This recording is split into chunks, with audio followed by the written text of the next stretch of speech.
It's an interesting approach to, to storytelling. Mm-hmm. The way they've sort of charted this sort of period of these guys' lives. Mm-hmm. Can you tell me, what it was about that made you feel like a challenge you wanted to get into? Well, I think I'm a romantic person, and I demand a lot out of my romances, and particularly out of my romantic films. And when I read the script, I thought how wonderful that you actually get to watch people know each other over such a long period of time, and it was a really unusual approach, and it just seemed like, even though it would be a challenge, it was one worth taking. Can you actually pull it off? Can you make the subtle changes, because you can't do anything too dramatic from year to year, it wouldn't feel real. Well, can you make the subtle changes interesting? And also, I mean, they're such beautiful characters, and they're people that you care about instinctively, and you care about how much they care about each other and the way they care about each other, and sometimes when they're not very nice to each other, or but they love each other throughout. And I think, I've been thinking about it, and I think of Emma as somebody who, throughout the course of the story, is someone who, they each arrive at truth, but they go about it in two very different ways. And I think Emma oftentimes she's taking the slow approach, walking towards truth, but it's, one foot in front of the other, keep going, and Dex is trying to run away from whatever truth is. And it's a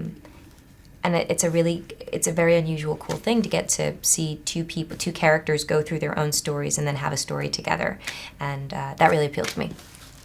Yeah, it's a challenging filmmaking sort of prospect. Yeah, there was no guarantee it was going to work, by the way. I give Lona an extraordinary amount of credit, and I have a lot of gratitude to David Nichols for giving us such a beautiful map, and in both ways, because we had the script, to work with, but we also had the book, and, that was so wonderful. As an actor, normally you have to create your own book surrounding the character story and emotions and experiences, and this one, it was like having a cheat sheet. I was really lucky. And can you tell me, where we find Emma when we meet her in the story, and sort of how she develops as an individual? It's a funny thing. I think when we meet Emma, she's young, she's a student, and I think in some ways when you're a student, you are exactly who you are in this very pure way. Your idealism hasn't been challenged. You haven't had to.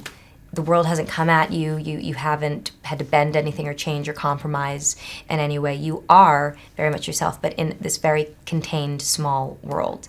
And so when you meet Emma, there are parts of her that are incredibly well defined, and you watch those parts get challenged as she leaves school and goes to London and grows and has disappointing experiences. And I think you learn to love her more because of the way she meets those challenges. And then you see that they eventually allow her to become who she is at the end of the movie, which is maybe not as pure a version of herself, but a much more resolved version of herself. And she doesn't also compromise herself along the way. She's a great girl. I admire her a lot. And her relationship with Dexter, it's what the film's all about, that sort of development. What is it about him and about their relationship that sort of keeps them coming back to each other? I think the thing that keeps them coming back to each other is the